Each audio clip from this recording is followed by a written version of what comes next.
जय हिंद students, welcome to study for civil services. कैसे हैं आप सभी लोग? उम्मीद करता हूं सभी बहुत ही बढ़िया होंगे। सो गाइज, आप में से जो भी स्टूडेंट यूपीपीसीएस, यूपीएससी, बीपीएससी या किसी भी स्टेट पीएससी की तैयारी कर रहे हैं तो इस लेक्चर को एंड तक जरूर देखिएगा। ये करंट अफेयर्स का लेक्चर है। यहाँ पर हम हर एक न्यूज़ जो इंपॉर्टेंट होती है काम की, उसको हम लोग कवर करते हैं। सो आज जो ये लेक्चर है गाइज, ये बेसिकली पेंडिंग टॉपिक्स का लेक्चर है। जो संडे का जो पेंडिंग टॉपिक जो है वो छूट जाते हैं तो उस पर लेक्चर जो है वो हम संडे वाले दिन जो है वो कवर अप करते हैं बैकलॉग्स को। और आपको पेन और पेपर लेकर बैठना है और जो भी इस लेक्चर के दौरान इंपॉर्टेंट जो चीजें होंगी वो मैं आपको बताऊंगा, वो आपको जो है वो नोट डाउन करना है। और लेक्चर में हर एक टॉपिक को आपको ध्यान से सुनना है और टॉपिक्स को समझने के ऊपर मेनली फोकस जो है वो करना है। और देखो यार, ज्ञान सर है, ये ज्ञान सर का स्पेशल पेड बैच है। उसको आप ज्वाइन कर सकते हो। और मैं आपको बता दूं, यूपी पीसीएस में तो फोड़ डाला पता है। मतलब स्टडी फॉर सिविल सर्विसेज ज्ञान सर के स्पेशल पेड बैच के इतने स्टूडेंट्स का सिलेक्शन हुआ है जिसकी कोई हद नहीं। आप प्रूफ जाकर चेक कर सकते हैं टेलीग्राम के चैनल पर। यानी कि अभी तक इवन जो है वो रिप्लाईज तक नहीं कर पा रहे हैं, हम इतने स्टूडेंट्स का जो है वो सिलेक्शन दिया है इस बार। तो आप जो है वो ज्वाइन करिए हमारे पेड बैच को। जीरो से लेकर सिलेक्शन तक की यहाँ पर तैयारी करवाई जाती है। UPPCS, BPSC, UKPSC, RO BEO, UP triple S C exam की प्रॉपर जीरो से लेकर सिलेक्शन तक का पूरा बैच अवेलेबल है। हरियाणा, राजस्थान, छत्तीसगढ़ से भी बिलोंग करते हैं तो भी आप ज्वाइन कर सकते हैं। मजा आ जाएगा आप लोगों को। तो आज तो पेंडिंग टॉपिक्स का ये लेक्चर है जिसको हम लोग जो है वो कवर अप करेंगे। मैं हूं आपका एजुकेटर कमलाक्ष झा। और मैं आज आप लोगों के कमेंट्स जो है वो नहीं ले रहा हूं क्योंकि रेगुलर क्लास में मैं आपके कमेंट्स जो है वो लेता हूं। तो आज एक्स्ट्रा क्लास है तो मैं अभी आपके कमेंट्स नहीं देख रहा हूं। आप कमेंट्स जो है वो इस पे भी करिएगा। कल की क्लास में जो है वो मैं आपके कमेंट्स देखूंगा क्योंकि इस क्लास को मैं थोड़ा सा जल्दी जो है वो रिकॉर्ड कर रहा हूँ। क्योंकि उसका रीजन ये है कि मुझे महाकाल जो है वो जाना है। मैं अभी जैसे अ, आज सैटरडे है, सैटरडे के दिन अभी रात में मैं लेक्चर जो है वो रिकॉर्ड कर रहा हूँ और अभी रात में ही जो है वो मैं महाकाल निकलूंगा क्योंकि मॉर्निंग की भस्म आरती में वहां पर लेता हूँ। आप में से जो लोग गए होंगे तो आपको पता होगा कि कितना बढ़िया जो है वो लगता है, कितना सुकून मिलता है। और वहां का बेसिकली एक प्रोसीजर होता है। जनरली लोग जो है वो डायरेक्टली महाकाल जो है वो चले जाते हैं, बट एक्चुअल में सबसे पहले आपको भैरवनाथ जाना रहता है। पहले आप भैरवनाथ जाइए, वहां पे दर्शन करिए भैरवनाथ जी का। फिर उसके बाद फिर आपको जो है मंगलनाथ जी के दर्शन करने हैं। फिर उसके बाद फिर आपको महाकाल जी के दर्शन करने हैं। तो ऐसा रहता है। तो मैं रेगुलर बेसिस पर महीने में एक बार तो वहां पर विजिट करता ही हूँ। और आप लोगों के लिए भी मैं वहां पर प्रे करूंगा कि आपकी मेहनत जो है वो सफल हो। राइट। तो चलो, हम स्टार्ट कर रहे हैं हमारे टॉपिक को। आर्टिफिशियल इंटेलिजेंस का ये टॉपिक हम लोग को देखने को मिल रहा है। बड़ा ही इंपॉर्टेंट टॉपिक है गाइस। बहुत ध्यान से रहो, आप इस टॉपिक को समझेंगे। ये 1 मार्च 2025 का ये टॉपिक है, उसकी पीडीएफ में आपको मिल जाएगा। तो आर्टिफिशियल इंटेलिजेंस आप सभी लोग जो है वो जानते हैं गाइस, आज का जमाना एआई का ही है। और हर जगह एआई का इस्तेमाल हो रहा है। Finance, health care, space research, education और भी हर सेक्टर्स में। लेकिन एक सवाल उठता है, एआई की कॉस्ट सिर्फ इकोनॉमिक है या एनवायरमेंटल भी? तो एआई जितना हमारी लाइफ को इजी बना रहा है उतना ही एनवायरमेंटल इम्पैक्ट भी बढ़ रहा है। तो इस टॉपिक के अंदर हम इसी चीज को समझेंगे कि एआई से होने वाले एनवायरमेंटल फुटप्रिंट्स को डिस्कस करेंगे, कार्बन एमिशन को डिस्कस करेंगे और सस्टेनेबल एआई सोल्यूशन के बारे में बात करेंगे। जो आपके ऐसे में भी आपसे पूछा जा सकता है और मेंस में तो मैं आपको बता रहा हूं लिटरली 200% से ज्यादा चांसेस है कि इससे रिलेटेड क्वेश्चन आएगा ही आएगा। तो बहुत ध्यान से इस टॉपिक को सुनना। आर्टिफिशियल इंटेलिजेंस गाइज एक टेक्नोलॉजी है जो ह्यूमन इंटेलिजेंस को सिमुलेट करता है। ये बात आप सभी को पता है, ताकि मशीन लर्निंग, डिसीजन मेकिंग और प्रॉब्लम सॉल्विंग जो है वो कर सके। एआई के एग्जांपल्स मैं आपको बताता हूं, जैसे कि चैटबॉट होते हैं, चैट जीबीटी हुआ, गूगल बार्ड हुआ, एआई बेस्ड मेडिकल डायग्नोसिस होते हैं, सेल्फ ड्राइविंग कार्स हैं, फेशियल रिकॉग्नाइजेशन टेक्नोलॉजी हैं। तो ये बेसिकली एआई के हम लोग को वो देखने को मिलते हैं। आप कह सकते हैं कि एग्जांपल्स। तो एआई का ग्लोबल मार्केट और ग्रोथ कितना है पता है आपको? एआई का global market 200 billion US dollar का है, 200 बिलियन यूएस डॉलर का बताया जा रहा है। अभी आपको कुछ लिखना नहीं है, सिर्फ ध्यान से सुनो, बाद में लिखवाऊंगा। और 2030 तक इसका economic impact 15.7 trillion US dollar का एस्टिमेशन है।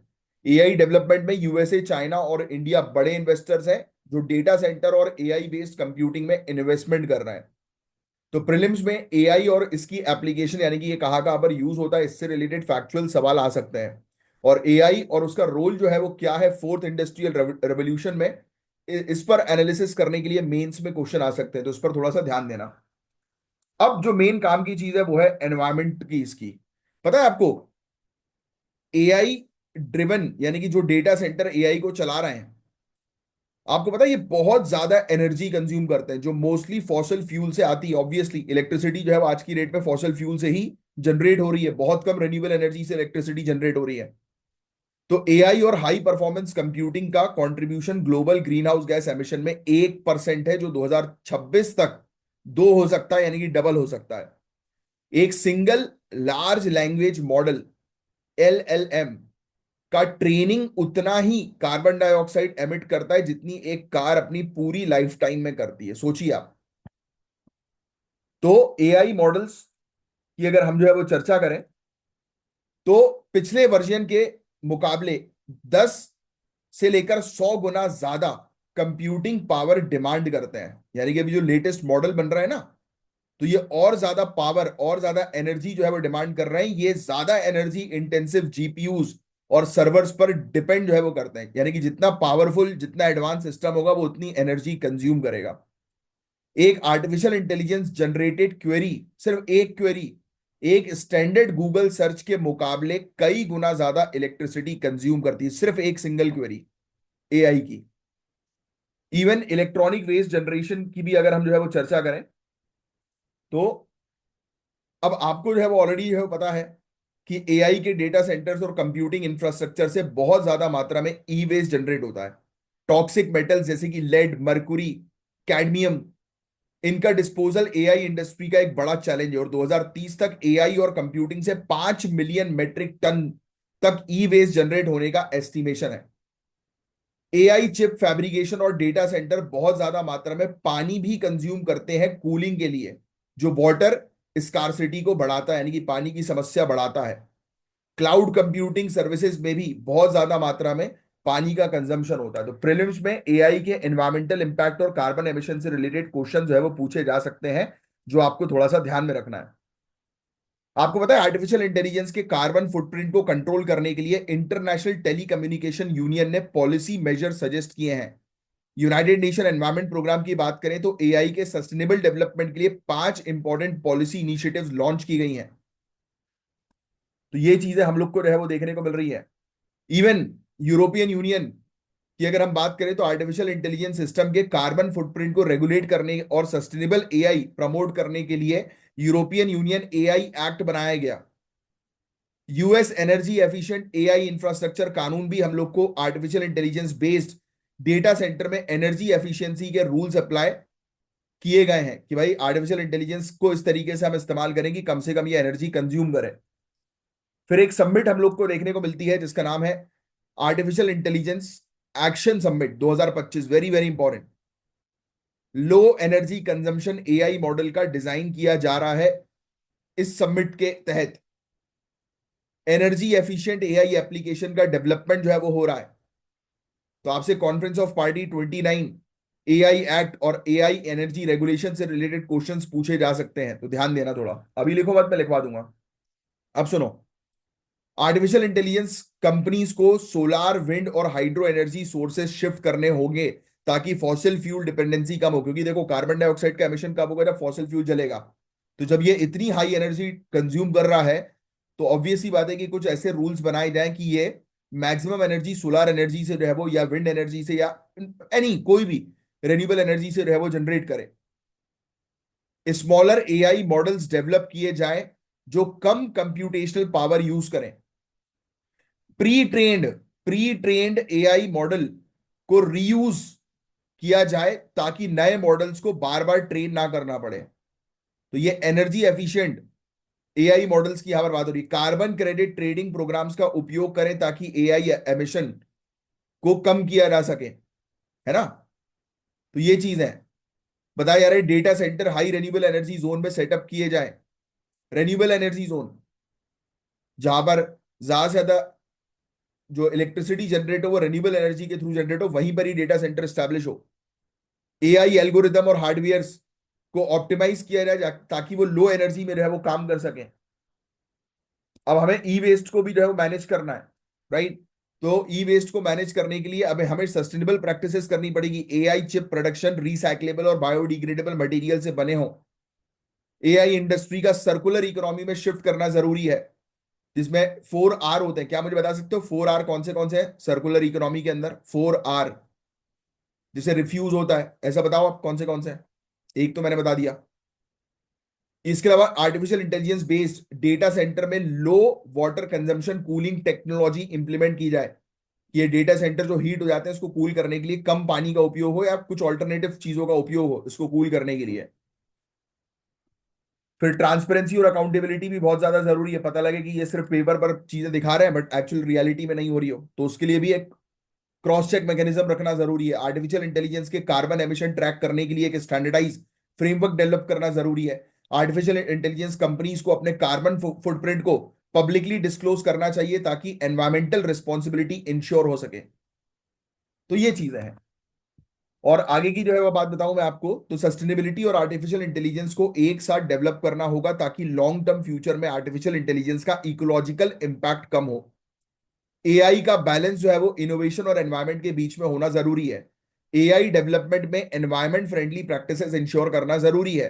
एक universal AI regulatory framework develop किया जाए ताकि दुनिया भर में एआई रेगुलेशन और पॉलिसीज को इंप्लीमेंट किया जाए।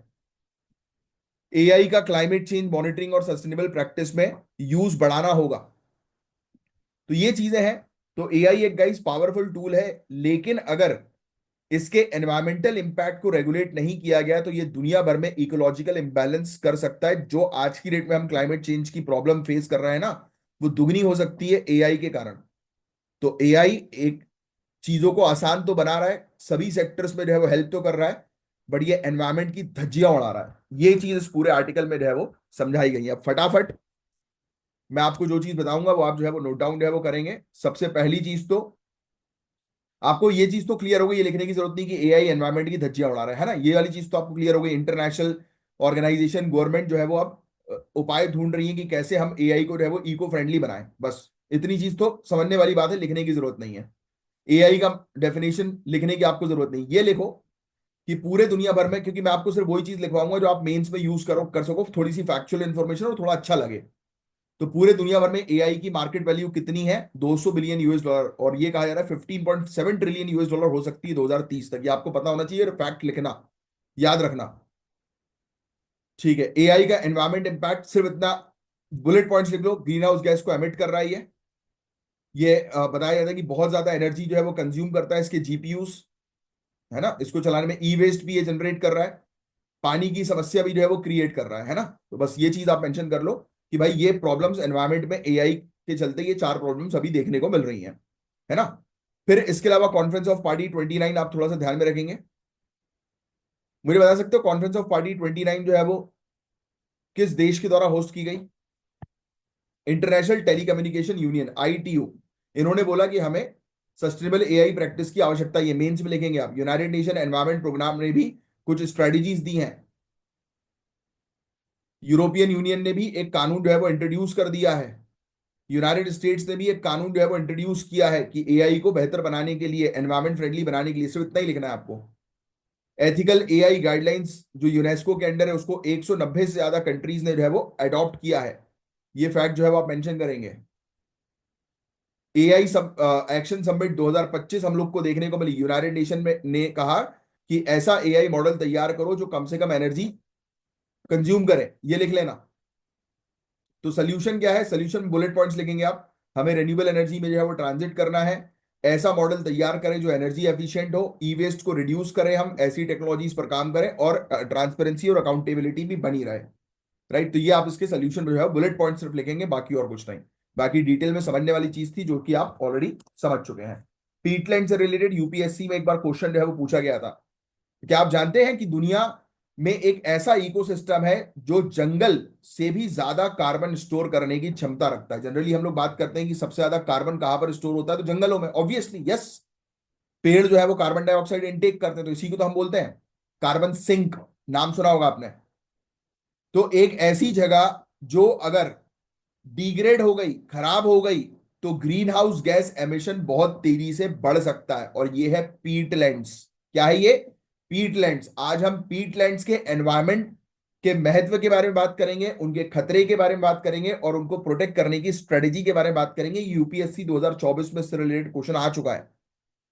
ये topic climate change, biodiversity conservation और सस्टेनेबल लैंड यूज मैनेजमेंट से जुड़ा हुआ है, और एक इंपॉर्टेंट सब्जेक्ट है एनवायरमेंट आपका जीएस पेपर 3 के अंदर, जिसपे ये पॉइंट मतलब ये टॉपिक आता है, और बहुत इंपॉर्टेंट टॉपिक है पीटलैंड। तो पहले समझो आपकी ये पीटलैंड भैया है क्या, फिर बाद में दूसरी बातें करेंगे, पहले समझते हैं हम चीजों को।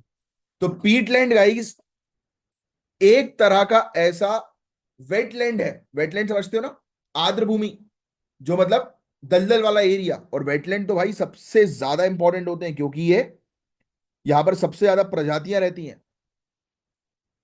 लाइवलीहुड लोगों का वेटलैंड से जुड़ा होता है, फिशरमैन का, काफी सारे फार्मिंग कम्युनिटीज से बिलोंग करते हैं, एग्रीकल्चर कम्युनिटीज जो लोग बिलोंग करते हैं उन लोग का। तो पीटलैंड क्या है, पहला पॉइंट, एक तरह का वेटलैंड। वेटलैंड का एक टाइप पीटलैंड, जिसमें ऑर्गेनिक मैटर मतलब पीट बिल्डअप होता है, क्योंकि यहां डीकंपोजिशन स्लो होती है due to water locked condition. यहां पर पानी जमा होता है, इसलिए यहां पर डीकंपोजिशन बहुत स्लो होती है, इसलिए ऑर्गेनिक मैटर आपको सबसे ज्यादा यहीं पर मिलेगा। ये दुनिया का सबसे बड़ा टेरेस्टेरियल कार्बन सिंक है, यानी कि जमीन में मौजूद जो सबसे बड़ा कार्बन सिंक है वो है पीटलैंड, जो जंगल से भी ज्यादा कार्बन स्टोर करने की क्षमता रखता है। और पीटलैंड गाइस दुनिया के लगभग 4.23 मिलियन स्क्वायर किलोमीटर के एरिया में फैले हैं, जो धरती के टोटल लैंड एरिया का 2.84% है। टॉप 5 कंट्रीज के बारे में जब हम लोग चर्चा करें जहां पर पीटलैंड्स देखने को मिलते हैं, तो यह है कनाडा, रशिया, इंडोनेशिया, यूएसए और ब्राजील। पीटलैंड के टाइप्स है वो आपसे जो है वो पूछे जा सकते हैं, बोरियल और टेम्परेट पीटलैंड, इससे रिलेटेड क्वेश्चन आया था। ये यूरोप, रशिया और नॉर्थ अमेरिका में मिलते हैं, बोरियल और temperate Peatland. Tropical Peatland south Asia, Indonesia, Malaysia, Amazon basin और कॉन्गो बेसिन में मिलती हैं।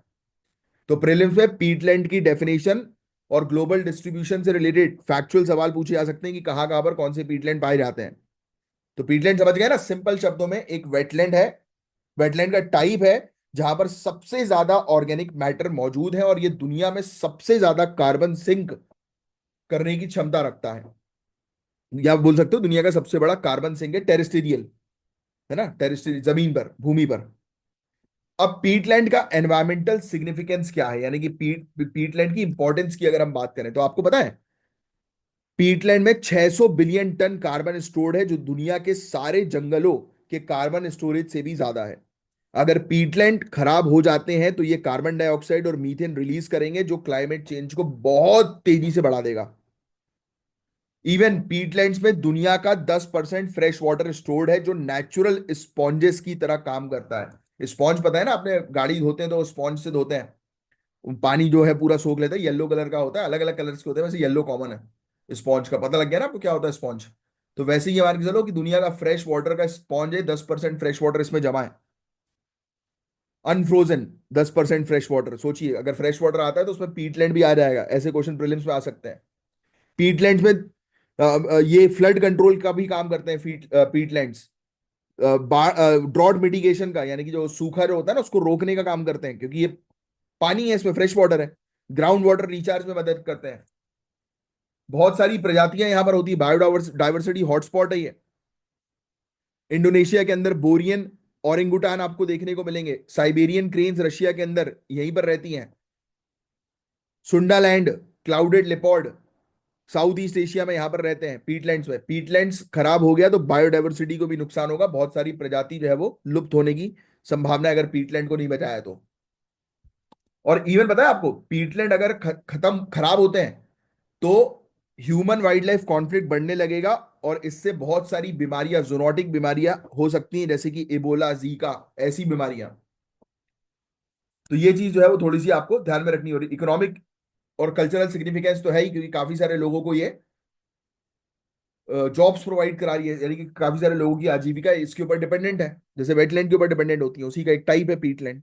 बट आज की डेट में इसमें सबसे ज्यादा चैलेंजेस ये हैं कि सिर्फ 17% पीटलैंड ही लीगली प्रोटेक्टेड है, जो मैंग्रोव जिसमें 42% है, सॉल्ट मार्श 50% और ट्रॉपिकल फॉरेस्ट 38%, ये हम लोग को देखने को मिलता है। यानी कि मतलब मैंग्रोव्स को आप प्रोटेक्ट कर रहे हो, सॉल्ट मार्शेस को प्रोटेक्ट कर रहे हो लीगली, ट्रॉपिकल फॉरेस्ट को प्रोटेक्ट कर रहे हो, बट पीटलैंड को प्रोटेक्ट नहीं कर रहे हो। 17% ही पीटलैंड लीगली प्रोटेक्टेड है। इवन प्रोटेक्टेड पीटलैंड्स में भी इलीगल माइनिंग और डिफॉरेस्टेशन हो रहा है, तो उसको बचाना जो है वो बहुत ज्यादा जरूरी है। साथ ही साथ large scale agriculture, specially palm oil plantation और राइस फार्मिंग पीटलैंड के सबसे बड़े खतरे हैं। अर्बन एरिया बहुत तेजी से बढ़ता जा रहा है, एक्सपैंड हो रहा है, शहरीकरण हो रहा है, इंफ्रास्ट्रक्चर प्रोजेक्ट्स भी पीटलैंड को खत्म कर रहे हैं। ग्लोबल वार्मिंग से पीटलैंड सूखते जा रहे हैं, जो वाइल्ड फायर और कार्बन एमिशन का रिस्क बढ़ाता है। रेनफॉल पैटर्न जो है वो चेंज हो रहा है, इसके कारण पीटलैंड के नेचुरल वाटर बैलेंस को खराब कर रहा है। तो पीटलैंड कंजर्वेशन और रिस्टोरेशन प्रोजेक्ट्स को पर्याप्त फंडिंग मिलनी चाहिए, जो मिल नहीं रही है। गवर्नमेंट इंडस्ट्रियल प्रोजेक्ट्स को प्रेफरेंस जो है वो देती है, जो कंजर्वेशन प्रयास को जो है वो कमजोर बनाते हैं। तो ये चीजें हैं, फंडिंग नहीं मिल रही। लोकल कम्युनिटी जो है वो 27% पूरे दुनिया भर के पीटलैंड्स को मैनेज करती है, और अभी भी 85% को फॉर्मल प्रोटेक्शन मिली नहीं है। ये भी एक इशू हम लोग को देखने को मिल रहा है। तो हमें क्या करना है भाई, हमें मेनली फोकस है वो किस चीज पर करना है, पीटलैंड को रिस्टोर करने के ऊपर पॉलिसी बनानी है, कानून बनाने हैं, इंडिजीनियस कम्युनिटी को, लोकल कम्युनिटी को, वहां के आम नागरिक जो है उनको इन्वॉल्व करना है। पीटलैंड को प्रोटेक्ट करने के लिए आप फाइनेंशियल इंसेंटिव्स प्रोवाइड कराओ, स्ट्रॉन्ग लीगल प्रोटेक्शन दो, इंटरनेशनल कोऑपरेशन करो, United Nation Environment Programme, Ramsar Convention, Food and Agriculture Organization, इसके फ्रेमवर्क को इंप्लीमेंट करो। टेक्नोलॉजी का यूज करो पीटलैंड को वो करने के लिए, प्रोटेक्ट करने के लिए। Artificial intelligence based monitoring system लेकर आओ पीटलैंड को प्रोटेक्ट करने के लिए, लोगों के बीच में अवेयरनेस क्रिएट करो। तो गाइस, पीटलैंड सिर्फ एक वेटलैंड नहीं बल्कि एक इंपॉर्टेंट कार्बन रिजर्वायर है। अगर इनका सही तरीके से संरक्षण नहीं किया गया तो क्लाइमेट चेंज और बायोडायवर्सिटी लॉस को रोकना मुश्किल हो जाएगा, बुरी स्थिति जो है वो हो सकती है। इसलिए आज की डेट में पीटलैंड को प्रोटेक्ट करना जो है वो बहुत ही ज्यादा जरूरी है। तो चलो पहले तो ये इसके पीटलैंड क्या होता है उसकी डेफिनेशन वगैरह लिख लो, क्योंकि देखो पीटलैंड्स कई बार आपको जो है वो जनरल स्टडीज में पढ़ाया नहीं जाता, क्योंकि ये लेटेस्ट टॉपिक है, इंपॉर्टेंट होता जा रहा है, तो काफी सारी किताबों में भी अवेलेबल नहीं है, तो लिख लेना। तो रीसेंट स्टडी यही हाईलाइट कर रही है कि पीटलैंड की स्थिति बहुत ज्यादा खराब है। मात्र 17% ही पीटलैंड को प्रोटेक्शन है। नियरली वन फोर्थ दुनिया के पीटलैंड जो है वो खतरा फेस कर रहे हैं। किन किन चीजों का, तो आपको ऑलरेडी खतरा पता है, एग्रीकल्चर का, माइनिंग का, क्योंकि इनको खराब किया जा रहा है। लोकल कम्युनिटीज मैंने आपको बता ही दिया, 27% पीटलैंड को प्रोटेक्ट करती है और 85% अभी भी फॉर्मल प्रोटेक्शन के बाहर है ना। तो हमें पॉलिसीज बनानी पड़ेगी, मजबूत करना पड़ेगा। तो पीटलैंड की डेफिनेशन लिख लो पूरी की पूरी भाई, as it is. Hindi medium वाले स्टूडेंट यहां से लिखेंगे। ये वेटलैंड का जो है वो एक बेसिकली ऐसा पार्ट हम लोग को देखने को मिलता है जहां पर पानी, और ये ब्रैकेट में लिख लेना, 10%, 10% पूरे दुनिया भर का फ्रेश वाटर यही इसी में ही हम लोग को देखने को मिलता है। ये वाला पॉइंट इसके नीचे लिख लेना, डेफिनेशन के नीचे ये वाला पॉइंट लिख लेंगे आप। ठीक है।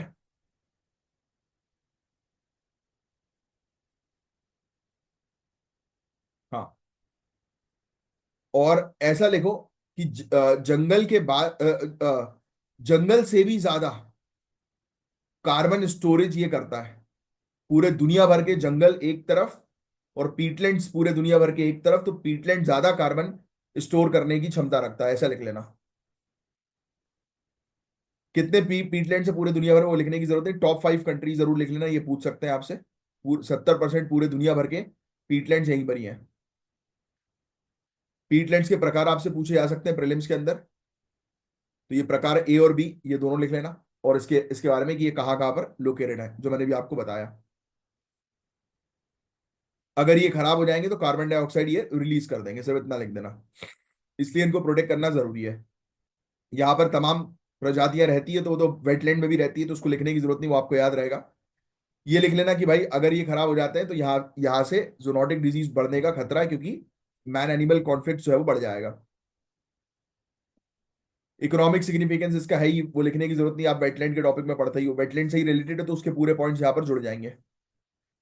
चैलेंजेस क्या है कि उसको लीगली प्रोटेक्शन जो है वो नहीं दिया गया है, क्लाइमेट चेंज का खतरा है उसको, फंडिंग्स उसको नहीं दी जा रही है, लोकल कम्युनिटीज अवेयर नहीं है इसके प्रोटेक्शन से रिलेटेड, है ना। तो बस यही चीज है, तो जो प्रॉब्लम होती है वो इसके सोल्यूशन होते हैं। पॉलिसीज लेकर आओ इंटरनेशनल लेवल पर बस ये चीजें गाइस, बाकी और कुछ नहीं है इसके अंदर। अब एक टॉपिक नेक्स्ट आया ब्लैक प्लास्टिक का, ये लिख लेना, ब्लैक प्लास्टिक। ब्लैक प्लास्टिक जो है वो रिसाइकल्ड इलेक्ट्रॉनिक वेस्ट से जो है वो बने होते हैं, rather than normal plastic. Are you getting this? तो समझ गए, ये क्वेश्चन आ सकता है कि ब्लैक प्लास्टिक जो है वो किससे बनता है, रिसाइकल्ड इलेक्ट्रॉनिक वेस्ट से जो है वो बनता है, ठीक है। इसके अंदर आपको हजार्डस सब्सटेंस भी मिल सकते हैं, राइट, क्योंकि ऑब्वियस ही बात है, इलेक्ट्रॉनिक वेस्ट से बन रहा है, इलेक्ट्रॉनिक वेस्ट में तो काफी सारे खतरनाक सब्सटेंस भी हम लोग को नजर आते हैं। ब्लैक कार्बन जो है वो, अच्छा ब्लैक कार्बन तो वही होता है सूट जिसको हम लोग बोलते हैं, काला धुआं जो निकलता है ना, ब्लैक कार्बन, ये काफी डेंजरस होता है, काफी कम समय के लिए रहता है ये, बट बहुत ज्यादा मात्रा में गर्मी क्रिएट कर देता है ये हालांकि आप एनवायरमेंट में पढ़ते ही हो इसके बारे में। हैवी मेटल्स जैसे कि लेड, कैडमियम, मरकरी, ये हाई एक्सपोजर लेवल में टॉक्सिक जो है वो हो जाते हैं, और काफी सारी कंट्रीज के अंदर इसको बैन किया हुआ है। तो ब्लैक प्लास्टिक हेल्थ के लिए जो है वो काफी नुकसानदायक है। तो ये ब्लैक प्लास्टिक से रिलेटेड कुछ फैक्ट्स थे जो थोड़ा सा लिख लेना आप। Bay of Bengal programme inter governmental organisation, ये लिख लेना, ये टाइटल डाल लो, Bay of Bengal inter governmental organisation. तो ये बेसिकली स्मॉल स्केल फिशरीज को जो है वो सपोर्ट करता है, ठीक है, जो छोटे मछुआरे जो होते हैं ना, तो उनको जो है वो सपोर्ट करता है, ठीक है। इंडिया की चेयरमैनशिप इस पे है, बांग्लादेश से हमने इसकी चेयरमैनशिप जो है वो ले ली है। स्मॉल स्केल फिशरीज जो है वो लो कैपिटल फिशरीज होती हैं, फिशिंग हाउस होल्ड, यानी कि छोटे मोटे मछुआरे जिसको ऑपरेट करते हैं, बस वही वाली बात है। इंडियन ओशियन रीजन की इंपॉर्टेंस से रिलेटेड बहुत अच्छा ये क्वेश्चन है, ये ट्राई करना है इस क्वेश्चन का जो है वो आंसर लिखने की। तो 1 मार्च के जो हमारे पेंडिंग टॉपिक्स थे वो हमने कंप्लीट कर लिए, अब इसके आगे जो है वो बढ़ते हैं, दूसरे पेंडिंग टॉपिक्स की तरफ चलते हैं। अब देखो ये 20 फरवरी का टॉपिक नंबर 3 है, ये अपना जो है वो मिस हो, मतलब वो टाइम के कारण जो है वो इसको कवर नहीं किया था। तो चलो, और आप टेंशन बिल्कुल मत लिया करो, मुझे पता रहता है कि कौन से टॉपिक जो है वो कवर्ड नहीं है, तो वो मैं पूरे टॉपिक्स कवर अप कराता हूँ, इतना आपको जो है वो ट्रस्ट रखना है, क्योंकि आपके एग्जाम से ज्यादा चिंता जो है वो मुझे है आप लोगों की, कि आपका सिलेबस जो है मुझे कवर कराना है, दैट इज माई रिस्पॉन्सिबिलिटी, है ना। तो you don't have to worry at all, क्योंकि मैं एक रिस्पॉन्सिबल फैकल्टी हूँ। जो भी मान लो, मुझे बड़ा भाई मान लो, टीचर मानो, जो मानना है मानो, बट एक चीज है मेरे अंदर अच्छी क्वालिटी कि I am very responsible towards my students, बाकियों का मैं नहीं जानता, बाकियों के लिए मैं कुछ नहीं हूँ, बट मेरे स्टूडेंट्स के लिए मैं सब कुछ हूँ। तो और मेरे स्टूडेंट्स मेरे लिए सब कुछ है, तो इसलिए मुझे अपनी रिस्पॉन्सिबिलिटी पता है, और इंसान को रिस्पॉन्सिबल होना चाहिए, जैसे आप एज अ स्टूडेंट है तो आपको अपने सिलेबस को कंप्लीट करने के लिए रिस्पॉन्सिबल होना चाहिए। एग्जाम क्लियर आपको करना है, आपने डिसीजन लिया है, पढ़ना आपने शुरू किया है, तो अब now it is your responsibility to crack this examination, तो यू हैव टू, मतलब आपको अपने आप को जो है वो बोलते हैं ना, दृढ़ संकल्प जो है वो लेना पड़ेगा, कि भाई मुझे कुछ भी करके अपने आप को बेहतर बनाना है, जमीन आसमान एक कर देना है, बट इस एग्जाम को निकालना है। मैं सोऊंगा नहीं, मैं सोऊंगी नहीं, मैं अपनी बॉडी को हेल्दी रखने के लिए उतना ही रेस्ट लूंगा जितनी रिक्वायरमेंट है, आलस नहीं करूंगा, आलस नहीं करूंगी, तो इस प्रकार से मैनिफेस्टेशन करो और अपने आप को इंप्रूव करते चलो। This examination is all about building your personality. तो चलो, इस टॉपिक को जो है हम कवर अप जो है वो करेंगे, बड़ा इंटरेस्टिंग और फ्यूचरिस्टिक टॉपिक के बारे में हम बात करेंगे, जो डायरेक्टली इंडिया की स्पेस टेक्नोलॉजी को इंडस्ट्रीज के साथ कनेक्ट करता है। Transfer of space tech to industries का ये टॉपिक है। तो स्पेस टेक्नोलॉजी गाइस सिर्फ रॉकेट और सैटेलाइट्स के लिए ही नहीं, बल्कि अब ये हमारे डेली लाइफ और इंडस्ट्रियल ग्रोथ में भी कंट्रीब्यूट कर रही है। तो आपको बहुत अच्छे से स्पेस साइंस के टॉपिक के बारे में पता होना चाहिए, क्योंकि ये टॉपिक एग्जामिनेशन में आएगा ही आएगा, और मेंस में तो ये मान के चलिए कि 2 से 3 क्वेश्चन इससे रिलेटेड पक्के हैं, और प्रीलिम्स में 1-2 क्वेश्चन तो पक्के ही हैं। तो स्पेस टेक्नोलॉजी के टॉपिक को बहुत अच्छे से कवर अप करो, काफी सारी कोचिंग इंडस्ट्रीज टॉपिक को कवर अप नहीं कराती हैं, राइट। तो बट आपको इस टॉपिक को जो है वो बहुत अच्छे से कवर अप करना है, और करंट अफेयर्स में जो भी चीज स्पेस से रिलेटेड आ रही है बहुत ध्यान से सुनो। कई इंडिया की स्पेस एजेंसी आप सभी जानते हैं, इसरो, इन्होंने काफी आगे बढ़कर अपनी स्पेस टेक्नोलॉजीज को इंडस्ट्रीज में ट्रांसफर करने का एक इनिशिएटिव स्टार्ट किया है। क्या किया है? अपनी स्पेस टेक्नोलॉजी को इंडस्ट्रीज में ट्रांसफर करने का इनिशिएटिव। इसरो ने रिसेंटली इन स्पेस, यानी कि Indian National Space Promotion and Authorization Centre, इसके थ्रू 166 टेक्नोलॉजीज आइडेंटिफाई की हैं, जो स्पेस मिशन के लिए डेवलप की गई हैं, और जो अब नॉन स्पेस इंडस्ट्रीज में भी यूज हो सकती हैं। तो ये ट्रांसफर किया जाने वाला स्पेस टेक्नोलॉजी का एक मेजर स्टेप है, जो इंडस्ट्रियल ग्रोथ को जो है वो बूस्ट करेगा। आप समझे कि न्यूज जो है वो क्या है? न्यूज सिंपली ये है कि इसरो ने बोला है कि 166 टेक्नोलॉजी जो इसरो ने डेवलप करी है वो इंडस्ट्रीज को देगा, नॉन स्पेस इंडस्ट्री को जो है वो प्रोवाइड कराएगा। और इसमें काफी सारे सेक्टर्स, गाड़ियों वाला सेक्टर, ऑटोमोटिव, कंस्ट्रक्शन का sector, health care, logistic sector, सबको जो है वो काफी बेनिफिट जो है वो मिलने वाला है। तो ये न्यूज जो है वो तो आप लिख ही लो, ये वाली जो हाईलाइट की हुई है मैंने, तो वो आप जो है वो लिख लो। अब देखो, बात ध्यान सुनना, in space, IN space, in space ध्यान में रखना, ठीक है, ये एजेंसी है इसरो की। तो इन स्पेस के थ्रू इसरो ने 166 टेक्नोलॉजी को आइडेंटिफाई किया और ऑटोमोटिव, हेल्थ केयर, कंस्ट्रक्शन और लॉजिस्टिक जैसे सेक्टर में अब ये टेक्नोलॉजीज यूज हो सकती हैं। स्पेस मिशन के लिए जो टेक्नोलॉजी डेवलप की गई थी उनको अब कमर्शियल सेक्टर में अडॉप्ट किया जाएगा। इससे इंडस्ट्रीज को काफी फायदा जो है वो होने वाला है गाइस। इससे कौन सी इंडस्ट्रीज को जो है वो बेनिफिट मिलेगा, किन किन तरीके से चीजों को बेनिफिट मिलेगा, जैसे कि यार ये वाला टॉपिक मेरे ख्याल से मैं पढ़ा चुका हूं, है ना, ये वाला टॉपिक हो चुका है आई थिंक। हाँ मुझे याद आ रहा है, चलो एनीवेज फिर से कर लेते हैं, कोई दिक्कत वाली बात नहीं है। देखो, ऑटोमोटिव इंडस्ट्रीज को इससे फायदा होगा। अब देखो, इसरो ने चंद्रयान 3 मिशन के लिए एक सिस्टम डेवलप किया था जिससे कि कोलिजन अवॉइड किया जा सके। अब गाड़ी जो है वो आज की डेट में सेल्फ ड्राइव व्हीकल्स पर हम फोकस करें, जैसे कि इलॉन मस्क ने बनाई थी ना टेस्ला, खुद ब खुद चले। तो आजकल ऐसे भी सेंसर आ रहे हैं, एडास वगैरह, आपको जो है पता होगा गाड़ियों में, जैसे XUV 700 में ये फीचर है। बट बड़ा डर लगता है, पता है, मैंने चलाई थी, ये जो फीचर होता है ना ये बड़ा खतरनाक है, इससे मेरे को तो बड़ा डर लगा भाई। क्योंकि अपन को वो आदत नहीं है, अपन मतलब हॉट सीट में, स्टीयरिंग सीट पे बैठे रहें और गाड़ी अपने आप चले, तो भाई अपन को दूसरे पे, अपन को कोई टेक्नोलॉजी भरोसा नहीं है, अपन को अपने हाथ पे भरोसा है। राइट। तो वो डर तो लगता ही है, बट ठीक है, इट इज फ्यूचर टेक्नोलॉजी। तो ये देखो, इसरो की ये जो उसने सैटेलाइट्स के लिए टेक्नोलॉजी बनाई थी, अपने स्पेस प्रोग्राम के लिए टेक्नोलॉजी बनाई थी कि उससे कोई टकराए ना, ऐसे स्ट्रॉन्ग सेंसर्स बनाए हैं। और स्पेस में तो आपको ऑलरेडी पता है भाई कि कितनी स्पीड में जो है वो वहां पर ऑब्जेक्ट्स जो है वो चलते हैं, कितनी स्पीड में, गोली से तेज रफ्तार की स्पीड में वहां पर ऑब्जेक्ट्स आसपास चलते हैं। तो उससे बचने के लिए जब इतने स्ट्रॉन्ग सेंसर्स हैं, और ये सेंसर सोचो गाड़ियों में लग जाएंगे तो कितना हेल्प होगा। हेल्थ केयर में भी लिडार टेक्नोलॉजी। तो ये पूरी चीज लिख लेना भाई, ये पूरी चीज आपके लिए काम की कि इसरो इसरो जो है वो स्पेस टेक, मतलब इसरो का जो स्पेस टेक्नोलॉजी है वो किस प्रकार से अलग अलग इंडस्ट्री को हेल्प करेगा। तो कोलिजन अवॉइडेंस सिस्टम, सिर्फ इतना लिखना, ऑटोमोटिव इंडस्ट्री में, गाड़ियों में जो है वो हम ऐसे सेंसर्स लगा देंगे जो इसरो ने बनाए हुए हैं कि जिससे कि टकराएगी नहीं गाड़ी। एयर बैग डिप्लॉयमेंट, ऐसे सेंसर्स हैं जिससे कि जहां पर भी हल्का सा पैसेंजर की सेफ्टी को ध्यान में रखा जाएगा, अगर कोई भी अगर इंपैक्ट पड़ता है तो तुरंत जो है वो एयर बैग जो है वो डिप्लॉय हो जाएंगे। कई केसेस में आप देख रहे हो गाड़ी के एक्सीडेंट होते हैं, एयर बैग खुलते नहीं है। 3D लिडार कैमरा, ये बेसिकली हेल्प जो है वो करेगा इसमें, क्या बोलते हैं, अगर कोई फंस गया है नीचे, कोई डिजास्टर हो गया, जमीन के नीचे कोई फंस गया, तो उसको ढूंढने में हेल्प करेगा। इवन हेल्थ केयर सेक्टर में भी हेल्प करेगा। इसरो के बहुत अच्छे अच्छे सेंसर्स हैं जो काफी सारी इंडस्ट्री में हेल्प हेल्प करेंगे। हेल्थ केयर में लिडार कैमरा भी हेल्थ केयर में भी हेल्प करेगा, है ना। कंस्ट्रक्शन में ये लिख लो, इसरो ने बहुत सारी ऐसी टेक्नोलॉजी बनाई है जिससे कि उसमें रस्ट ना लगे।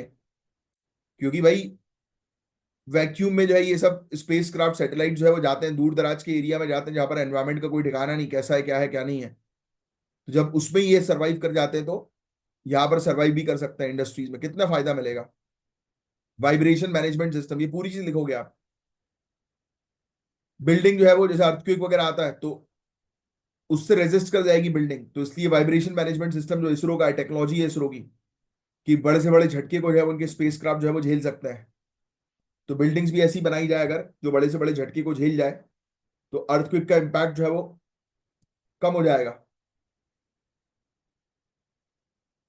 बेंजोजेनाइन पॉलीमर, ये पॉलीमर इसरो ने डेवलप किया था कि अलग अलग टेम्परेचर पे जो है वो, अब भाई सूर्य को स्टडी करने के लिए हमारे स्पेसक्राफ्ट जो है वो जा रहे हैं यार, सूर्य के इतने नजदीक पहुंच रहे हैं।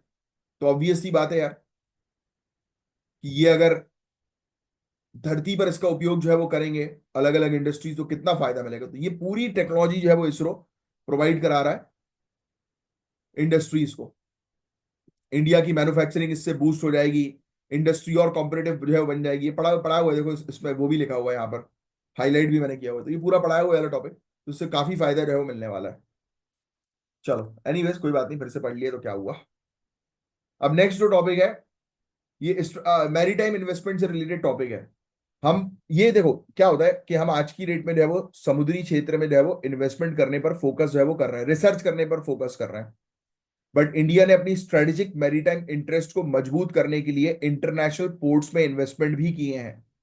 ये इन्वेस्टमेंट सिर्फ रीजनल कनेक्टिविटी और इकोनॉमिक ग्रोथ को एनहेंस करने के लिए नहीं, बल्कि ये चाइना के ग्रोइंग इन्फ्लुएंस को काउंटर करने के लिए है। क्योंकि आपको पता है चाइना जो है वो इंडियन ओशियन रीजन में जो है वो अपना प्रेजेंस जो है वो क्रिएट कर रही है, जो इंडिया के लिए खतरा हो सकता है इन फ्यूचर। तो इसलिए हम भी जो है वो उसको काउंटर करने के लिए दूसरी कंट्रीज के साथ जो है वो उनके पोर्ट्स, उनके बंदरगाह में इन्वेस्टमेंट जो है वो कर रहे हैं। क्योंकि चाइना क्या करेगा, उनके बंदरगाह को बनाएगा। जैसे श्रीलंका एग्जांपल ले लो भाई, हम्बनतोता पोर्ट है ना, पता होना चाहिए आपको इसके बारे में। तो वहां पर श्रीलंका के अंदर चाइना की प्रेजेंस है। तो चाइना क्या करेगा, बोलेगा अरे भैया हमारा तो इतने करोड़ रुपए का इन्वेस्टमेंट है भाई, तो हमारी सिक्योरिटी तो रहेगी ना वहां पर। ये साला चाइना पैसा देगा, इन्वेस्टमेंट देगा, और बताओ क्या करेगा, अपनी सिक्योरिटी को खड़ी कर देगा और उसकी सिक्योरिटी स्पाई करेगी। और ये हो रहा है बेल्ट एंड रोड इनिशिएटिव के थ्रू, यही तो हो रहा है। चाइना बोल रहा है कि मैं अपना रोड बना रहा हूं, बट उसकी सिक्योरिटी भी तो मेरी है ना भाई, तो इसलिए मैं अपने खुद के सोल्जर्स खड़े करूंगा। तो ये दुनिया में अलग अलग कोने पे अब पैसा अपना खर्च करके अपनी सिक्योरिटी लगा देगा। और ये उसकी सिक्योरिटी जो होंगी वो इंटेलिजेंस का काम करेंगी, उसके लिए खुफिया इंफॉर्मेशन उस तक जो है पहुंचाएंगी। और वो दूसरी मतलब इंटरनेशनली इंटरफियर जो है वो करेगा कंट्रीज में, और अपनी डोमिनेंस, अपना प्रेजेंस को जो है वो स्ट्रॉन्ग करेगा। समझ रहे हो? तो इसको काउंटर करने के लिए इंडिया जो है वो आज की डेट में इस तरफ जो है वो देख रहा है, मैरीटाइम सेक्टर की तरफ देख रहा है, समुद्री क्षेत्र की तरफ देख रहा है। लिख लो, recently US presidential national security memorandum 2, इन्होंने जो है वो कहा है कि मैक्सिमम प्रेशर जो है वो ईरान के ऊपर दिया हुआ है, क्योंकि यूएसए की ईरान से जो है बनती नहीं है, सैंक्शन जो है वो लगा के रखा है उसने। इन्होंने छावर पोर्ट को जो है वो टारगेट किया। अब छावर पोर्ट के अंदर तो ईरान के अंदर एक पोर्ट है जिसमें हमारा इन्वेस्टमेंट है भाई, हमने बहुत ज्यादा इन्वेस्टमेंट किया है। अब यूएसए बोल रहा है कि वहां पर कोई एक्टिविटी ना करे, दूसरी कंट्री इन्वॉल्व ना हो, तो ऐसे कैसे काम बनेगा भाई? इंडिया ने तो मेजर इन्वेस्टमेंट किया हुआ है। तो इस पर लेकर थोड़ी सी, अभी लिखना नहीं वाला, ये वाला पॉइंट मत लिखो, इसको लेकर थोड़ी सी प्रॉब्लम जो है वो क्रिएट हुई है। हालांकि भाई ट्रम्प आ चुका है और मोदी जी और ट्रम्प की दोस्ती जो है वो अच्छी, बट ट्रम्प थोड़ा सा शाणा है। अब एक्चुअली ट्रम्प इंडिया के सामने इसलिए झुकेगा क्योंकि इंडिया और यूएसए का इंटरेस्ट जो है वो सेम है, चाइना को काउंटर करना है, तो इसलिए वो इंडिया को थोड़ा रिलैक्सेशन जो है वो देगा। अब देखो ये पोर्ट का नाम और ये पोर्ट कहां पर है, सिर्फ इतना आप लिख लेंगे। ये match the following question, choose the correct pair में पूछा जा सकता है कि हाइफा पोर्ट कहां पर है, इसराइल में है। मोंगला और चित्तागोंग पोर्ट, ये तो पूछा जाता ही है यार, आपको पता ही होगा। चित्तागोंग ये बांग्लादेश के अंदर, मतलब इन सब पोर्ट्स में हमारे इन्वेस्टमेंट है, सिर्फ इतना ध्यान रखो और डिटेल में जाने की जरूरत नहीं। डुकम या दुकम पोर्ट ओमान में है, ये भी पहले एक बार पूछा था। सिटवे तो बड़ा इंपॉर्टेंट है भाई, म्यांमार का, very very important, star mark. सवांग पोर्ट जो है वो इंडोनेशिया का है। त्रिंकोमाली, ये भी बहुत इंपॉर्टेंट है, त्रिंकोमाली। और कांगे कांगे संतुराई, ये पोर्ट श्रीलंका के अंदर। त्रिंकोमाली तो बहुत इंपॉर्टेंट है, स्ट्रेटेजिकली बहुत इंपॉर्टेंट है। तो ये पोर्ट्स के नाम बस ध्यान में रखो, इंडिया का इन्वेस्टमेंट इन पोर्ट में है। आपसे तो वैसे ही क्वेश्चन पूछेंगे कि ये पोर्ट कहां पर है, choose the correct pair, match the following में। तो इंडिया जो इन्वेस्टमेंट कर रहा है गाइस, तो ऑब्वियस ही बात है, ये देखो मैंने आपको जो बता रहा था, चाइना के बेल्ट एंड रोड इनिशिएटिव को काउंटर करने के लिए कर रहा है। ये तो कहा गया ना, हम्बनतोता पोर्ट कहाँ का है, श्रीलंका का है।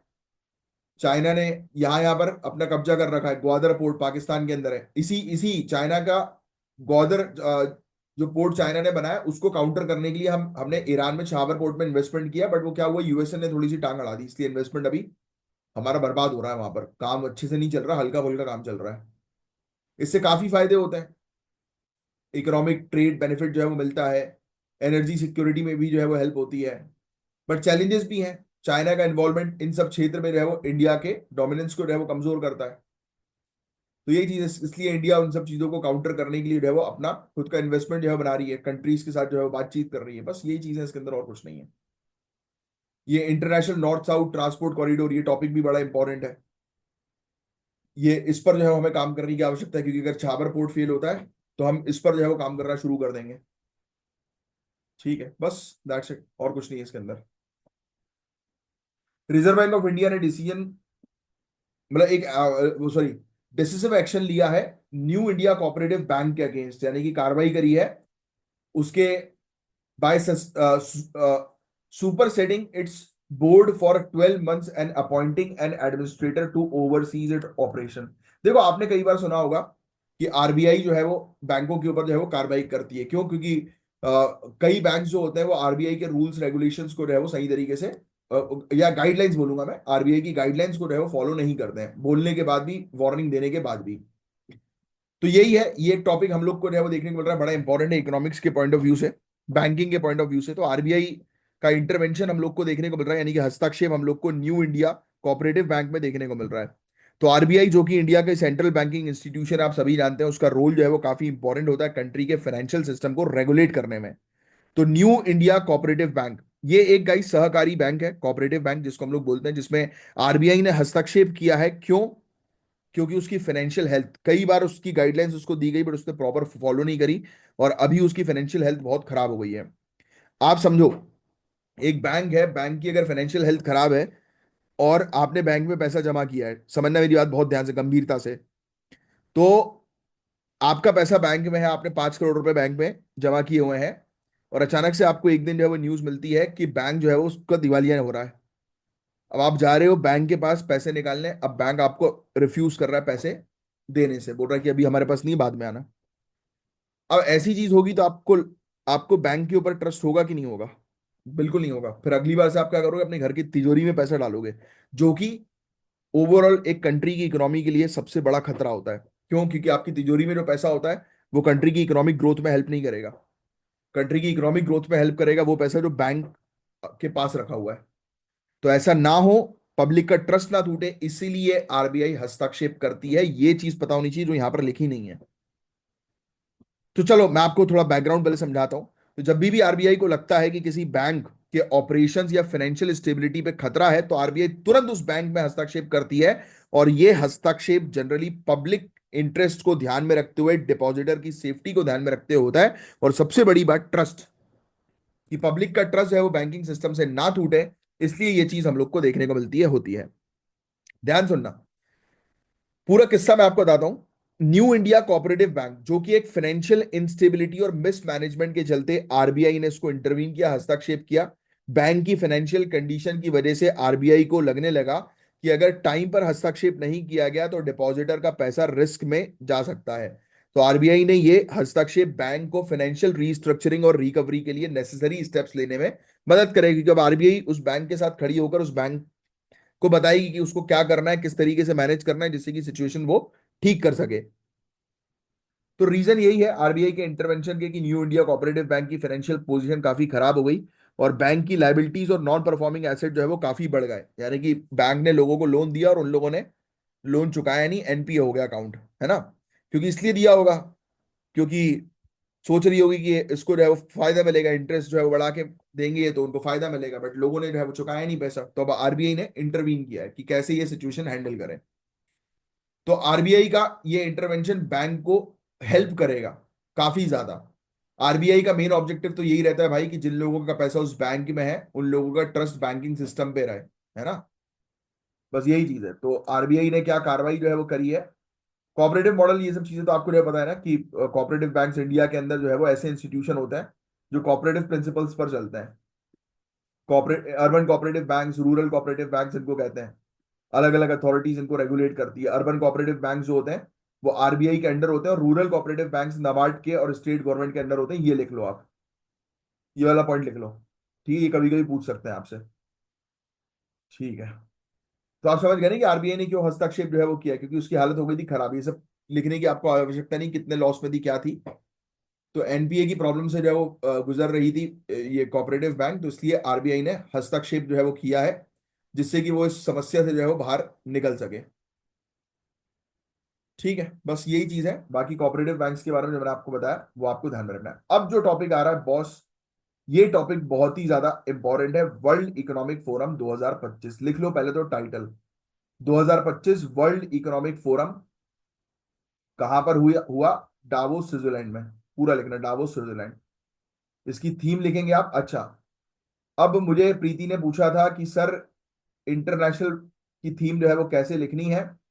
कोलैबोरेशन फॉर इंटेलिजेंट एज, ये भी लिखना चाहो तो लिख लो भाई, बट इंटरनेशनल जो थीम होती है वो इंग्लिश में ही लिखना चाहिए, कोलैबोरेशन फॉर इंटेलिजेंट एज। क्योंकि कई बार प्रीलिम्स में भी आपको ऑप्शंस इंग्लिश में ही मिलेंगे, हिंदी में, हिंदी मीडियम के भी इंग्लिश में ही मिलेंगे। इंग्लिश में तो समझ रहे हो ना कैसे, कोलैबोरेशन हिंदी में लिखा रहेगा, जैसे अभी लिखा है ना, COLLABORATION, तो ऐसा नहीं, का ओ समझे, हिंदी वर्ड्स में लिखा रहेगा ऐसे। अब यहां पर दुनिया भर के लीडर्स आए, बिजनेस एग्जीक्यूटिव्स आए, इकोनॉमिस्ट आए, और पूरे दुनिया भर की प्रॉब्लम्स को रिजॉल्व करने पर इन्होंने बातचीत करी। फोकस इनका यही था कि हमें सस्टेनेबिलिटी पर फोकस करना है, सतत विकास पर फोकस करना है, उभरती हुई टेक्नोलॉजीज पर बातचीत हुई, क्लाइमेट एक्शंस पर बातचीत, एक कॉमन चीज है, जो कॉमन मुद्दे चल रहे हैं उस पर वर्ल्ड लीडर्स ने बातचीत करी। Union minister of railways, communication and electronics and IT यहां पर पहुंचे, और इंपॉर्टेंट इन्वेस्टमेंट कमिटमेंट्स और इंडस्ट्रियल स्ट्रेटजीज जो है वो डिस्कस की गई। तो वर्ल्ड इकोनॉमिक फोरम के बारे में बेसिक डिटेल ध्यान में रखो, 1971 में जो है वो उसको स्टैब्लिश जो है वो किया गया था एक जर्मन प्रोफेसर के द्वारा, और इसको स्टार्टिंग में पहले यूरोपियन मैनेजमेंट फोरम के नाम से जाना जाता था, और फिर 1987 में इसको रीनेम किया गया, और फिर ये वर्ल्ड इकोनॉमिक फोरम जो है वो बन गया, जहां पर दुनिया भर के लीडर्स आते हैं, और ये बेसिकली काफी सारी दुनिया भर के मुद्दों को जो है वो डिस्कस करते हैं। तो ये मेजर इकोनॉमिक फोरम है, यानी कि आर्थिक दुनिया भर में कैसे हम इकोनॉमिकली जो है वो स्ट्रांग हो, सभी कंट्रीज मिलकर आगे बढ़े, इकोनॉमिकली ट्रेड बढ़े, उन सब चीजों पर डिस्कशन होता है। 2015 में वर्ल्ड इकोनॉमिक फोरम जो है वो ऑफिशियली रिकॉग्नाइज किया गया था एज अ इंटरनेशनल ऑर्गेनाइजेशन, और इसका हेडक्वार्टर जेनेवा स्विट्जरलैंड में हम लोग को देखने को मिलता है, और अभी डावोस में मीटिंग हुई है। ठीक है, और होती है इसकी डावोस मीटिंग जो है वो एक फ्लैगशिप इवेंट होता है, हर साल होती है, जहां पर दुनिया भर के मुद्दे को डिस्कस किया जाता है। 3,000 से ज्यादा स्टेक होल्डर्स, पार्टिसिपेंट्स यहाँ पर आते हैं। डावोस स्विट्जरलैंड जो है वो हिस्टोरिकल साइट है, यहाँ पर हमेशा से ही हम लोग को देखने को मिलता है कि बहुत सारे डिस्कशन जो है वो होते हैं अलग अलग मुद्दों पर। तो अब इंपॉर्टेंट चीजों पर क्या क्या मतलब क्या हुआ इस मीटिंग में अभी 2025 की। तो देखो यार, सबसे पहली चीज तो सस्टेनेबिलिटी पर इन्होंने बात करी कि भाई हम लोग को इकोनॉमिकली सस्टेनेबल बनना है, यानी कि हम जो भी एक्टिविटीज अभी करें उससे जो भी प्रॉफिट कमाएं, ऐसा नहीं होना चाहिए कि आज तो प्रॉफिट कमा ले, बट फ्यूचर जनरेशन को उसका हर्जाना जो है वो भरना पड़े। तो इस पर इन्होंने बातचीत करी, आर्टिफिशियल इंटेलिजेंस पर बातचीत हुई। तो ये बहुत बेसिक चीजें हैं, ये आप सभी उसमें जो है वो लिख सकते हो। ठीक है, क्लाइमेट एक्शन पर इन्होंने जो है बातचीत करी कि हमें जो है वो फेयर ट्रांजिशन करना है, नॉन रिन्यूएबल एनर्जी से रिन्यूएबल एनर्जी की तरफ जो है वो ट्रांजिट जो है वो करना है, जिससे सबको जो है फायदा मिले, उभरती हुई टेक्नोलॉजीज जो है वो उसका बेनिफिट सबको मिले। इंडिया का रोल क्या है, तो इंडिया ने जो है वो 20 लाख करोड़ से ज्यादा का इन्वेस्टमेंट कमिटमेंट जो है वो सिक्योर किया। ठीक है, महाराष्ट्र जो है उसके पास लगभग 80% का टोटल इन्वेस्टमेंट जो है वो आएगा। तेलंगाना ने 1.79 लाख करोड़ रुपीस का इन्वेस्टमेंट सिक्योर किया। ठीक है, केरल ने भी किया। तो ये सब लिखने की भी जरूरत नहीं। उत्तर प्रदेश, यूपीपीसीएस की तैयारी करो तो ये लिख लेना। वर्ष 2029 तक, 2029 तक 1 ट्रिलियन यूएस डॉलर इकोनॉमी का विजन बनाया है यूके ने, यूपी ने, उत्तर प्रदेश ने। ठीक है, अब ये चीज ध्यान में रखना आप कि वर्ल्ड इकोनॉमिक फोरम की कौन सी रिपोर्ट आती है। Global competitiveness report, global gender gap report, कभी कभी डायरेक्ट आ जाता है कि कौन सी रिपोर्ट वर्ल्ड इकोनॉमिक फोरम जो है वो रिलीज करता है। तो ये चीज आप थोड़ी सी ध्यान में रखेंगे, वेरी इंपॉर्टेंट। क्लियर। अब ये वाला टाइटल लिखो, डीएनए नैनो राफ्ट्स। ये चीज एग्जामिनेशन में आ सकती है, डीएनए नैनो राफ्ट्स। तो डीएनए नैनो राफ्ट जो है, ये बेसिकली डीएनए से ही बने होते हैं, डीएनए स्ट्रैंड से बने होते हैं, और ये बेसिकली सेल मेम्ब्रेन की परमेबिलिटी और शेप दोनों को जो है वो कंट्रोल करने में काम। परमेबिलिटी पता है ना, कि उससे पास जो होती है चीजें, राइट। परमेबिलिटी उसी को बोलते हैं ना हम लोग, की जिससे पास होती है। जैसे सेल मेम्ब्रेन जो है वो किन चीजों को जो है वो बॉडी के अंदर एक्सेप्ट करेगा, किन को नहीं करेगा, बस वो चीज होती है। तो ये उसके शेप और परमिएबिलिटी दोनों को कंट्रोल करने का काम करते हैं। डीएनए नैनोराफ्ट जो है वो बेसिकली मॉडिफाई कर सकते हैं शेप एक मेम्ब्रेन का, और मॉलिक्यूलर ट्रांसपोर्ट को जो है इन्फ्लुएंस कर सकते हैं। ये बेसिकली उसके लिए होता है, पता है, दवाइयों को टारगेटेड जगह तक पहुंचाने, मतलब के लिए, यानी कि कोई भी अगर डिजीज है, प्रॉब्लम हो रही है किसी को, जेनेटिक प्रॉब्लम, तो उसको ठीक करने के लिए होता है, टारगेटेड पोजीशन पर जो है वो पहुंचाने के लिए होता है ये डीएनए नैनोक्राफ्ट। अभी तो बहुत बेसिक इसमें जानकारी जो है वो दी गई है, बट आगे चल के डीएनए नैनोक्राफ्ट से रिलेटेड मैं आपको और डिटेल में जो है वो समझाऊंगा, बाद में आगे चल के इससे रिलेटेड क्वेश्चन आएगा। अभी के लिए लिख लो डीएनए नैनोराफ्ट्स, इसके बारे में डिटेल में हम लोग जो है वो कवर करेंगे।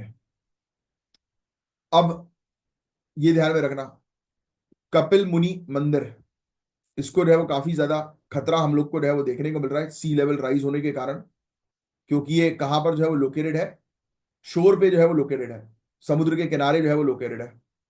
मैंग्रोव जो है वो खराब हो रहे हैं, राइट। तो ये भी एक इशू हम लोग को देखने को मिल रहा है इस क्षेत्र में। ठीक है, मैंग्रूव्स तो भाई नेचुरल बैरियर के तौर पर जो है वो काम करते हैं ना, तूफान वगैरह आता है तो मैंग्रूव्स प्रोटेक्ट करते हैं, मैंग्रूव्स नहीं रहेंगे तो जितने भी साइक्लोन्स वगैरह जो आते हैं तो उससे डायरेक्ट इनको इफेक्ट होगा। सागर मेला जो है सेकंड लार्जेस्ट मेला है कुंभ के बाद पूरे दुनिया भर में, तो ये भी ध्यान में जो है वो रखिएगा। ठीक है, गंगा सागर मेला से रिलेटेड ये क्वेश्चन भी है मेंस का यहाँ पर। तो देखो 20 फरवरी से रिलेटेड भी टॉपिक्स को जो है हमने पूरी तरह से जो है वो कवर अप कर लिया। अब आगे बढ़ेंगे। अब गाइज ये 21 फरवरी का वीडियो है, मतलब ये टॉपिक है, टॉपिक नंबर 4। वीडियो तो आज 2 मार्च को जो है वो आप देखेंगे। सो मॉब लिंचिंग क्या होती है? मॉब लिंचिंग, एक भीड़ आई और भीड़ ने आकर जो है वो एक आदमी को जो है वो मार डाला। ये है मॉब लिंचिंग, इसी को हम लोग जो है वो समझेंगे बहुत ध्यान से, सिर्फ सुनने वाला टॉपिक है, लिखने वाला नहीं है ये। तो मॉब लिंचिंग का मतलब क्या होता है, इसके पीछे क्या कारण और कॉन्सिक्वेंसेज हैं, क्या नए कानूनी प्रोविजन लाए गए हैं, और इस समय का क्या सल्यूशन है, मतलब आज के टाइम में इस समय इस चीज का, मॉब लिंचिंग का क्या सल्यूशन है। तो मॉब लिंचिंग का गाइस मतलब जब एक भीड़ बिना किसी लीगल प्रोसेस के किसी व्यक्ति को दंडित करती है, उसे मार देती है, या पर उस पर ऐसा गंभीर मतलब अटैक करती है कि उसकी हालत हो जाती है खराब। तो लीगल पर्सपेक्टिव से देखें तो मॉब जस्टिस का कंसेप्ट, यानी कि भीड़ जो है वो किसी को मार डाले, तो ये न्याय नहीं है, ये इलीगल है, क्योंकि ये रूल ऑफ लॉ के खिलाफ है। और आप देखो, ऑब्वियस सी बात है, आपने शायद वो 26/11 जो है वो मूवी देखी होगी।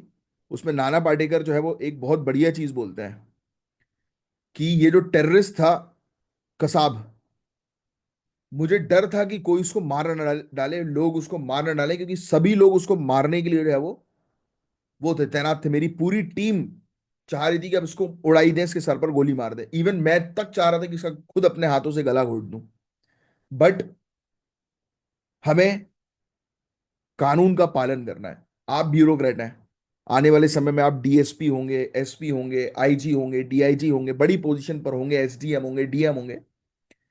हो सकता है कि आपके सामने कोई एक ऐसा अपराधी आपको मिल जाए जिसने रेप किया हो, या इस प्रकार के मर्डर, ब्रूटल मर्डर जो है वो किए हो, तो आपका मन करेगा कि आप उसका खुद गला घोट दें, कि ऐसे आदमी को, साले को जीने ही ना दें। बट नहीं, आपको कानून के दायरे में रहकर चीजों को करना है। तो इसलिए मॉब लिंचिंग भी जो है, भले ही एक भीड़ जो है वो किसी ने ऐसे ऐसे व्यक्ति को मारा, जो जो व्यक्ति, जैसे मैंने खुद एक बार देखा था यार, एक छोटा सा 19-20 साल का लड़का यार, चोरी करी उसने, नो डाउट चोरी करना गलत बात है, बट इतनी बेरहमी से मारा था ना उसको। एक एरिया यहाँ पर हमारे, मतलब मैं जहाँ पर रहता हूँ भोपाल में, एमपी नगर, तो वहीं पर ही एक मैंने देखा था कि एक ने, किसी ने मेरे ख्याल से शायद गाड़ी चुराने की कोशिश कर रहा था वो, और उसका मालिक ने उसको पकड़ लिया। तो फिर जब भीड़ तो आई जाती, भीड़ को तक काम ही है, सब ने उसको इतना पीटा जिसकी कोई हद नहीं भाई, बहुत मारा।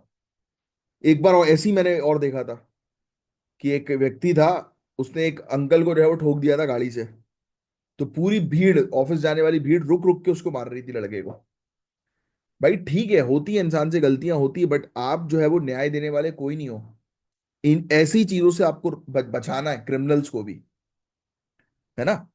क्योंकि ऑब्वियस सी बात है, दंड जो है वो कोर्ट देगी, न्यायालय देगी हमारा, आम जनता नहीं न्याय करेगी। आता है गुस्सा भाई, माना गुस्सा बहुत आता है कि ऐसे लोगों को जीने मत दो जो साले रेपिस्ट है, बट फिर भी कानून के दायरे में चीजें ठीक रहती हैं। अगर कानून के दायरे में चीजें नहीं रहेंगी ना, तो स्थिति बहुत ज्यादा खराब हो जाएगी। इसलिए लॉ एंड ऑर्डर को मेंटेन करना आपका कर्तव्य होने वाला है आने वाले समय में। तो मॉब जस्टिस का कंसेप्ट इलीगल है, क्योंकि रूल ऑफ लॉ के ये खिलाफ होता है। एक ऑर्गेनाइज्ड ग्रुप या सोसाइटी में किसी भी इंसान को सिर्फ कोर्ट ही सजा दे सकती है, ना कि कोई भीड़। तो देखो, हम टाइप्स के बारे में जो है वो चर्चा कर लेते हैं, उससे पहले सुप्रीम कोर्ट ने जो है वो डिक्लाइन कर दिया था कि नेशन वाइड डायरेक्शन वो इशू जो है वो नहीं करेंगे, कि यूनिफॉर्म कंपनसेशन और मॉनिटरिंग जो है वो की जाए मॉब लिंचिंग के केसेस की, राइट।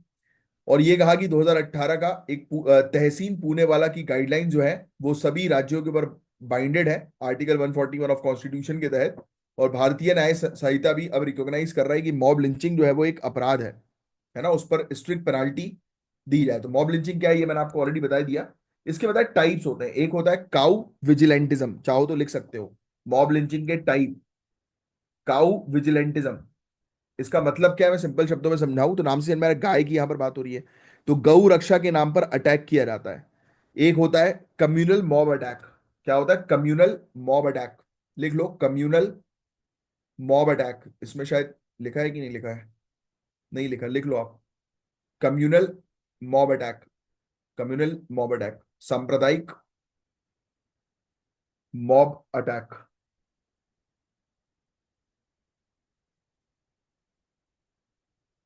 ठीक है, इसमें जो है वो क्या होता है कि रिलीजियस या एथनिक आइडेंटिटी को लेकर, यानी कि धर्म के आधार पर जो है वो भीड़ किसी व्यक्ति या ग्रुप पर अटैक करती है।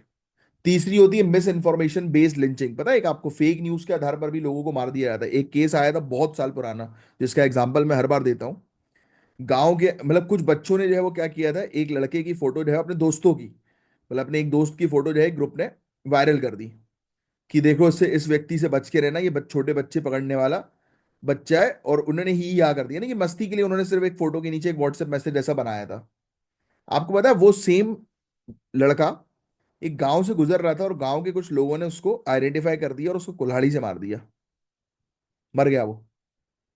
एक मजाक ने जान ले ली। तो भाई आज की डेट में बहुत सोच समझ के मजाक करना चाहिए। आपको नहीं पता कि आपका कोई ऐसा मजाक जो किसी की जान तक ले सकता है। एंड आप लोग के लिए नहीं है ये चीजें, क्योंकि आप लोग तो ऑलरेडी हाई माइंडसेट वाले लोग हैं यार। तो मिस इन्फॉर्मेशन बेस्ड लिंचिंग भी होती है, फेक न्यूज या र्यूमर्स के बेसिस पर भीड़ किसी व्यक्ति पर हमला कर देती है। व्हाट्सएप, फेसबुक, ट्विटर जैसे सोशल मीडिया प्लेटफॉर्म पर मिस इन्फॉर्मेशन ये फैलाने का बड़ा सोर्स है। चाइल्ड लिफ्टिंग र्यूमर्स, जो मैं भी आपको बता रहा था कि बच्चे उठाने वाले र्यूमर्स हुए।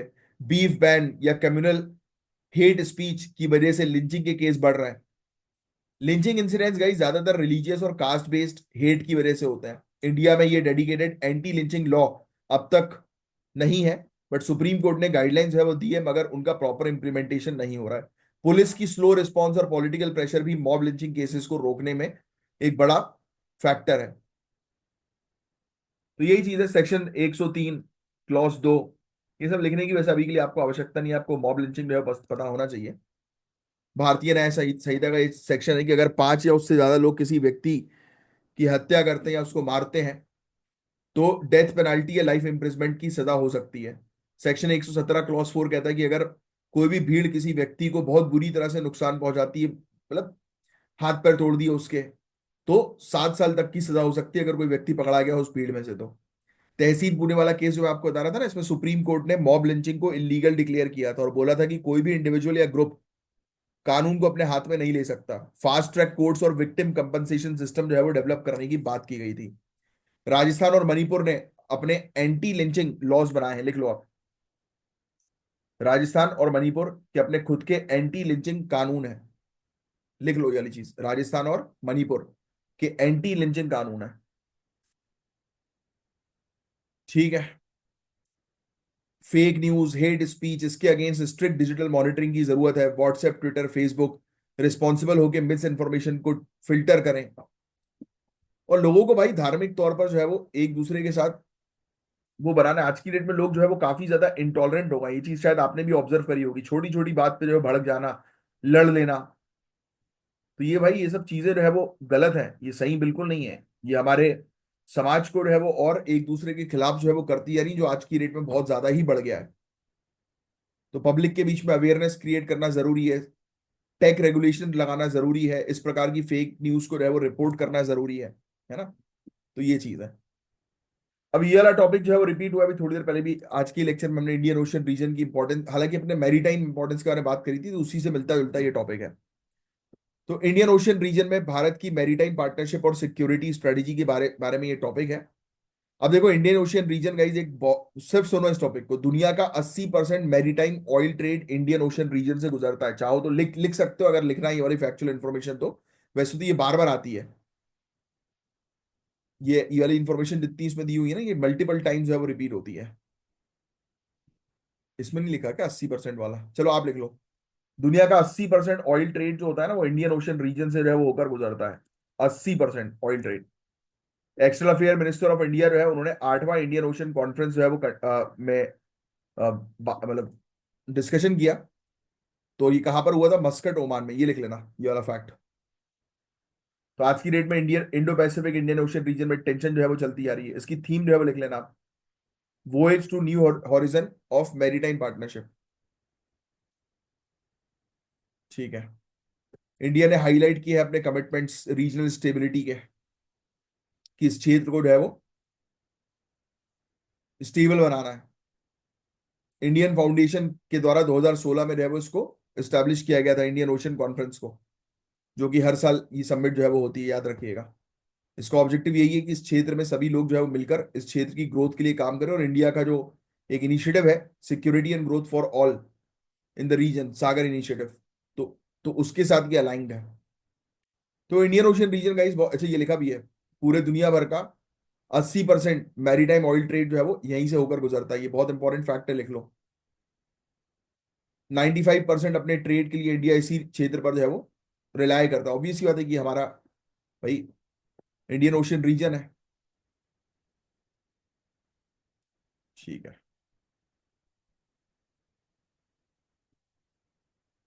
बस यार, और कुछ नहीं है इसके अंदर ज्यादा।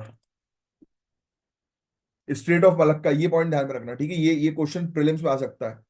पैसिफिक और इंडियन ओशियन को जो है वो आपस में कनेक्ट करता है straight of Malacca. Straight of Hormuz तो बहुत इंपॉर्टेंट है ही, ये ईरान के पास आपको जो है वो नजर आता है। बाब अल मंडेब स्ट्रेट, ये भी बहुत ज्यादा इंपॉर्टेंट है, रेड सी और इंडियन ओशियन को के बीच में है ये। मोजाम्बिक चैनल, इसकी लोकेशन प्रॉपर आपको जो है पता होनी चाहिए। अफ्रीका और एशिया के बीच में ट्रेड को बरकरार रखता है। तो ये बहुत इंपॉर्टेंट चीजें हैं, ये प्रीलिम्स में आ सकती हैं डायरेक्टली। यहाँ पर पाइरेसी चल रही है, डकैती होती, समुद्री डकैती, समुद्री लुटेरे यहाँ पर बहुत ज्यादा है। इलीगल फिशिंग होती है, स्मगलिंग होती है। कुछ आइलैंड्स को लेकर डिस्प्यूट जो है वो चल रहा है इस क्षेत्र में। छोटी छोटी इंडियन ओशियन कंट्रीज जो हम लोग को इंडियन ओशियन पर हम लोग को देखने को मिल रही है, वो एक्सक्लूसिव इकोनॉमिक जोन को लेकर भी उन पर लफड़ा जो है वो चल रहा है। ठीक है। हमें इस क्षेत्र में सर्विलांस को जो है वो बढ़ाना है, जिस पर हम काम कर रहे हैं। आपस में कंट्रीज के साथ जो है वो हम लोग सेशेल्स, मालदीव, श्रीलंका, इसके साथ वेरियस नेवल ड्रिल्स कंडक्ट करते हैं, रिलेशनशिप को स्मूथ करने के लिए, बढ़ाने के लिए। मिलिट्री नेवल कोलैबोरेशन हम लोग को देखने को मिलता है ना। Indian Ocean Rim Association, Indian Ocean Naval Symposium, ये पढ़ेंगे आप, ये आपका टास्क है आज का, कि आपको जो है वो इन दोनों के बारे में जो है पढ़ना है। फिर इंफ्रास्ट्रक्चर को बिल्डअप कर रहे हैं डिजास्टर रिस्पॉन्स के लिए, ये चीज लिख लेना। मिशन सागर, इसने कोविड-19 के समय पर मालदीव, मॉरिशियस, मडागास्कर, कॉमोरोस, सेशल्स, इनको जो है वो सहायता प्रोवाइड कराई थी। ऑपरेशन नीर, ये पूरे ऑपरेशन के नाम लिखेंगे आप। इंडिया ने ड्रिंकिंग वाटर सप्लाई किया था मालदीव्स को। एमवी वाकाशियो ऑयल स्पिल हुई थी, इंडिया ने जो है वो टेक्निकल एक्सपर्टीज मॉरिशियस को प्रोवाइड कराई थी। MT New Diamond fire incident 2020 का था, इंडियन कोस्ट गार्ड ने हेल्प करी थी श्रीलंका को ये आग बुझाने में। प्रोजेक्ट मौसम भी है, जो भी आपको ध्यान में रखना है। इंफॉर्मेशन फ्यूजन सेंटर, ये बहुत इंपॉर्टेंट है, राइट, इंडियन ओशन रीजन का।